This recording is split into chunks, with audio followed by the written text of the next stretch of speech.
My name's Emily, and I'm 35. I've been taking care of our home for 10 years now. My husband, Michael, is a doctor. We don't have kids, but we've been pretty happy. Then, one day, everything changed.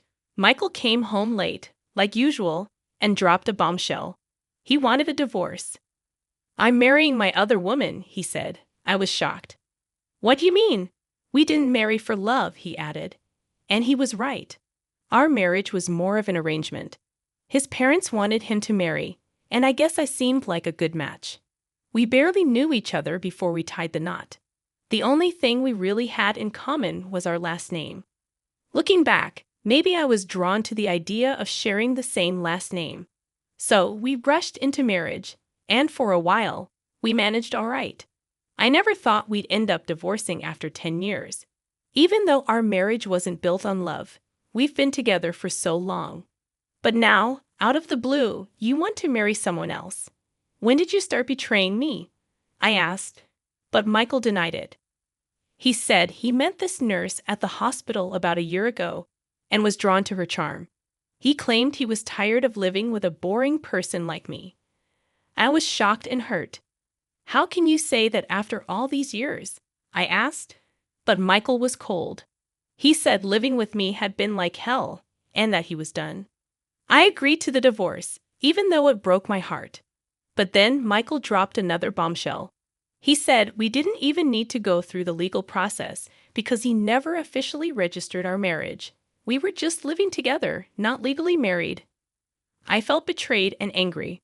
Michael had kept this secret from me all these years, and now he was using it to avoid giving me anything in the divorce. That day was supposed to be when he submitted our marriage registration, but instead, it was the day our marriage officially ended. I couldn't go because of an urgent matter, but it turns out he never submitted it. Not submitted? Are you joking?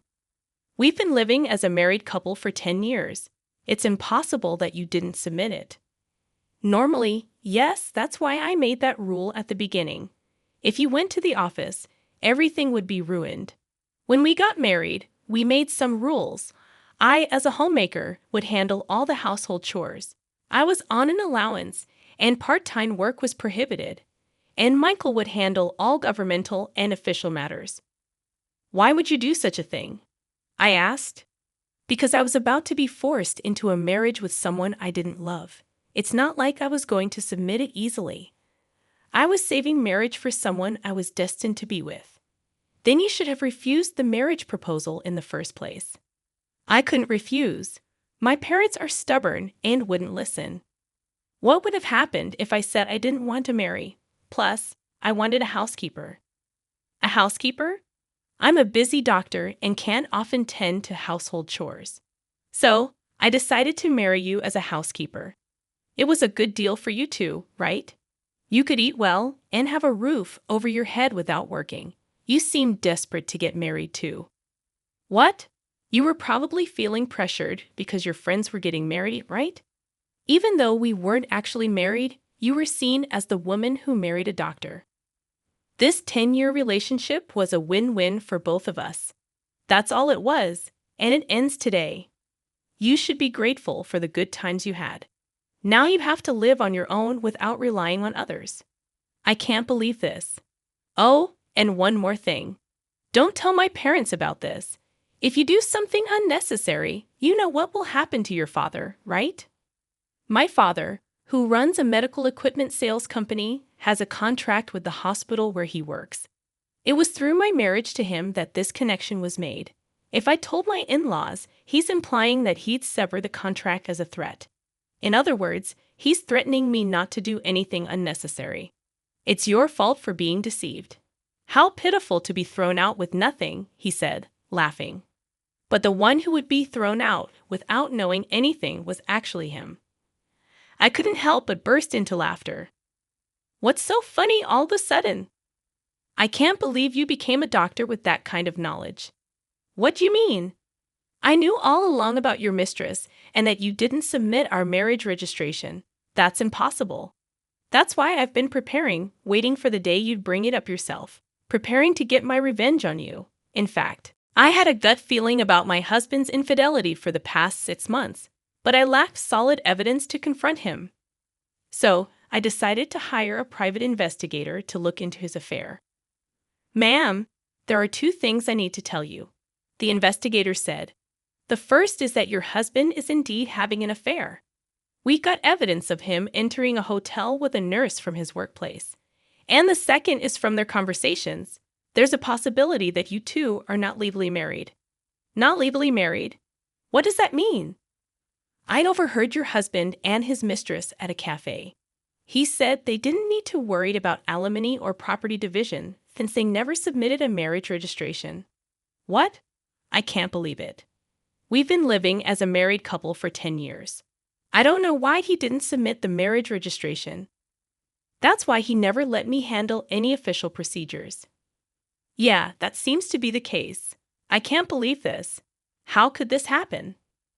"It's rare to hear about not submitting a marriage registration for 10 years, but it's not unheard of. This is too much. Am I just supposed to accept this? If we were never married from the start, there's nothing I can do." "Not necessarily." "What do you mean?" "Let's make him pay for deceiving you for 10 years. First, we need to prepare without him noticing." And so, I began to prepare with the investigator to punish my husband. "So, what if you knew we were never married from the start? So, it doesn't matter what I do with other women. I don't need to take any responsibility?" he said, trying to brush off his actions. "You said I was pitiful for not knowing anything, but it seems you were the one who was pitiful." "What do you mean?" "We're considered to be in a common law relationship on paper." "So what?"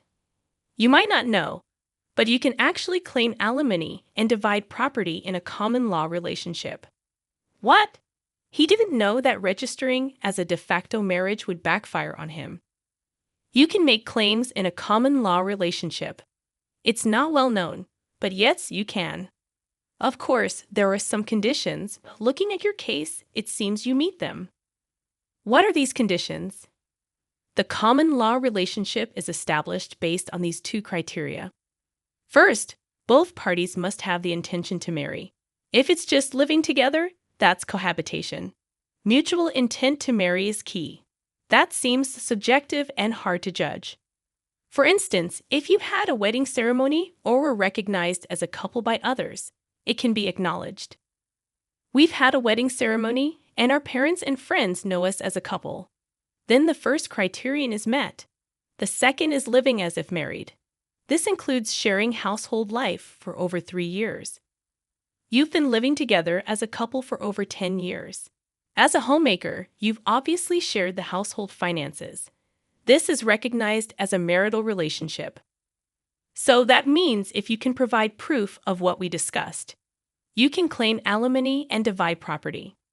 I'm not an expert in this area, so I'll introduce you to a lawyer. You can work with them to bring him down. After consulting the lawyer I was referred to, I was told that I could indeed claim alimony and property division from my husband. So I'm going to demand alimony and property division from you. I informed my husband, who turned pale. His confidence, which had looked down on me just a moment ago, was gone. But even if you can claim alimony and property division, you're just an unemployed woman. Do you plan to rely on your parents after being kicked out?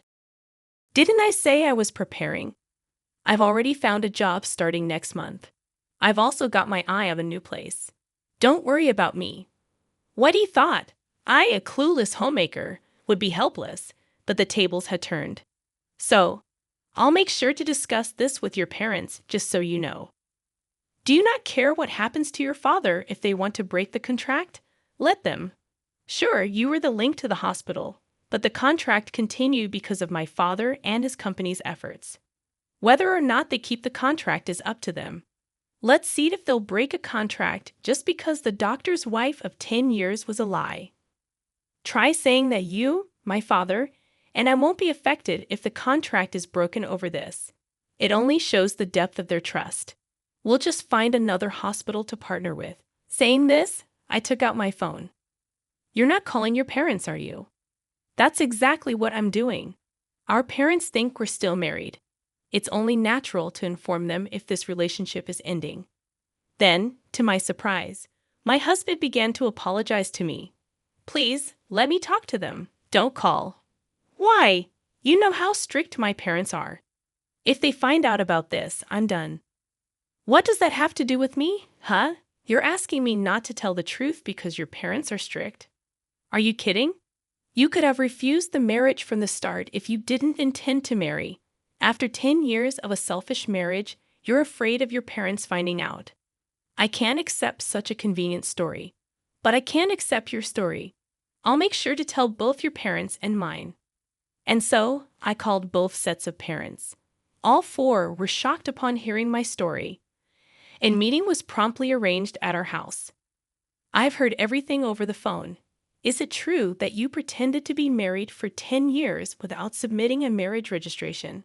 Speak up, you foolish son. It's true. I didn't submit it. Why would you do such a thing? Didn't you think about how Emily would feel? I had no choice. No choice, you say? How can you even say that? It's actually your fault, Dad and Mom. I didn't want to get married yet. You started looking for a bride on your own, saying it was time I got married. You arranged meetings and tried to force a marriage on me. You're the one who agreed to the marriage, aren't you? I had to agree. If I had refused, you would have made a fuss about it. So, I decided to get married. If you were resolved to marry, why didn't you submit the marriage registration? I read about a man on the internet who was in the same situation.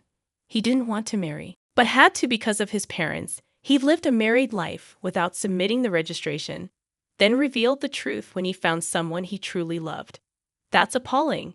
And what happened to that guy in the end? He's now married to the person he loves and has a real marriage. So I too will marry my girlfriend and have a real marriage. Then my parents, who had been silent until now, spoke up after hearing his reasoning. A real marriage, huh? Sure, you might not have had a love marriage, but do you remember what you said at the wedding? We will never forget to care for each other and build a home full of smiles. What did those words mean to you? What were we shown then? We sent our daughter to you hoping for her happiness. But you deceived her for 10 years without submitting a marriage registration. Did you build a home full of smiles? Now you're leaving her for another woman. Can someone who acts without a shred of care, even if they change partners, truly have a real marriage? Well, I was happy you married our daughter, not just because you were a doctor. I thought she could build a happy home with someone as sincere as you. But it seems we were mistaken and deceived. And you threatened our daughter. If she told us about this, you'd cut off the contract with our company. What? Seriously. If you're going to threaten our daughter, we'll cut off the contract ourselves. Be warned. We will tell the truth when asked. Why? If you do that, there will be rumors at the hospital. Rumors? Well, yes, but that's the result of your own actions. You were the one who threatened us with cutting off the contract. My husband was in complete panic at this unexpected turn of events. Please wait. This is getting out of hand. Let's just talk. Don't mess with us. My father-in-law grabbed my husband by the collar, furious. We didn't raise you to be such a scoundrel. What were you thinking? Father, please stop. By not submitting the marriage registration, you might have thought you were doing yourself a favor. But because of your selfish actions, Emily was strung along for 10 years. What were you thinking, causing such trouble to others? The living room fell silent. My husband, faced with my father-in-law's words, had nothing more to say. Emily and your parents, I'm truly sorry for the trouble caused by this idiot. No, you parents shouldn't apologize. It's not your fault. However, it's partly our responsibility as parents for letting him act this way. For now, we'll take him home and make sure he doesn't continue his reckless behavior. We'll deal with the aftermath properly. We're very sorry for all this. And with that, my husband was taken away by his parents back to his childhood home. You've been through a lot. For now, you should come back home and rest. We'll think about what to do next later. You don't need to worry about anything right now. My parents thought I was completely exhausted and deceived. They spoke to me with such kindness. Thank you. But I won't go back home yet. I still have things I need to do. I declined their offer and stayed in my own home. What I had to do was prepare for the final settlement with my now ex-husband, gathering evidence for our common law relationship. I was getting ready to claim alimony and divide our assets. A few weeks later, a meeting with a lawyer was arranged. However, even if I agree to alimony, why should I divide my property? She's been a homemaker for 10 years, never working a day. All the furniture, clothes, food. I paid for everything. Now you're telling me to hand over the money I worked hard for? He ranted, unable to accept that his money would be shared with me. Yes, that's correct. The money you earned and the furniture are subject to property division. Why does it have to be like that? Who did the housework while you were working? Who cooked meals with the groceries you bought? That's irrelevant now. No, it's very relevant. A homemaker is entitled to property division because housework and childcare have economic value. Speaking as a human, not just a lawyer, do you think housework is something anyone can do? That it's just expected of a homemaker? The reason you could live freely is because of her support. Don't get that wrong. What? And this situation is a result of your actions, yet you have the audacity to be selfish. What did you say? Never mind. Anyway, she's entitled to half of the assets for property division. That's how it is. Dan. Regarding alimony, we intend to claim $100,000 from you. $100,000. Why so much for a relationship that wasn't even a marriage? It's precisely because you weren't married. Normally, alimony claims in common law relationships range from $10,000 to $40,000. However, in your case, you pretended to be married for 10 years and selfishly tried to kick her out when you found someone else. The amount is determined by the severity and duration of your actions.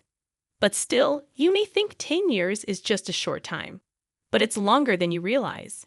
During that time, she devoted herself to you, believing you were a married couple.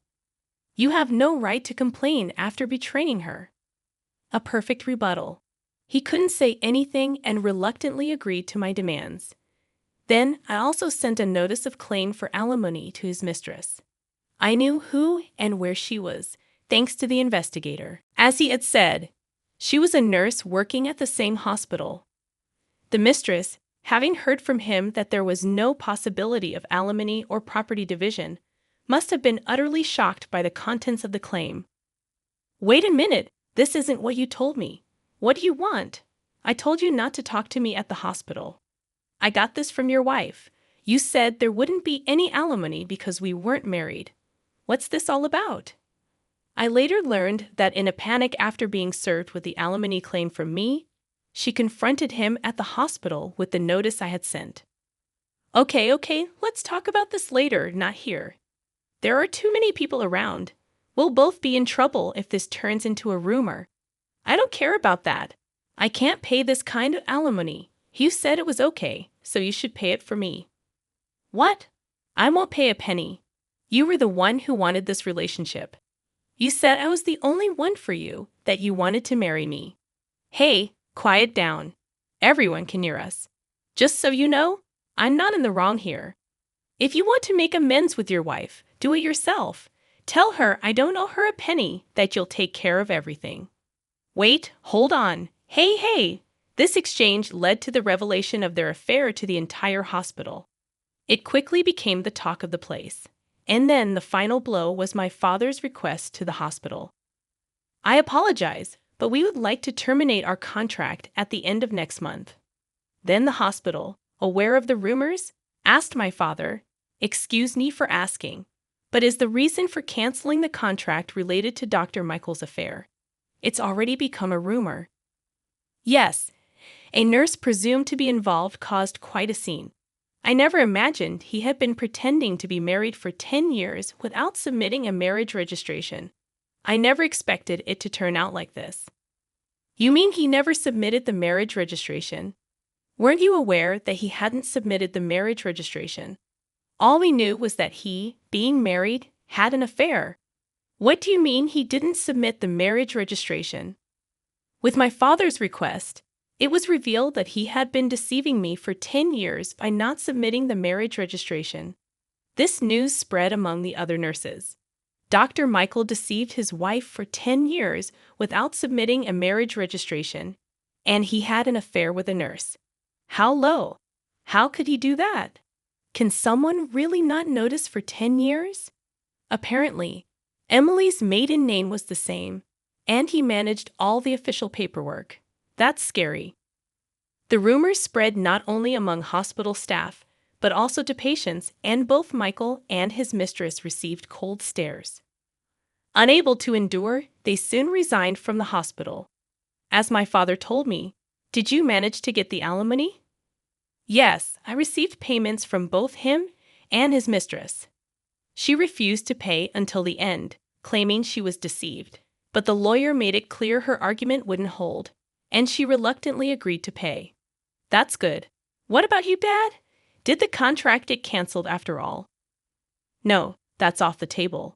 He resigned, and since our company is trusted, the hospital asked us not to cancel the contract.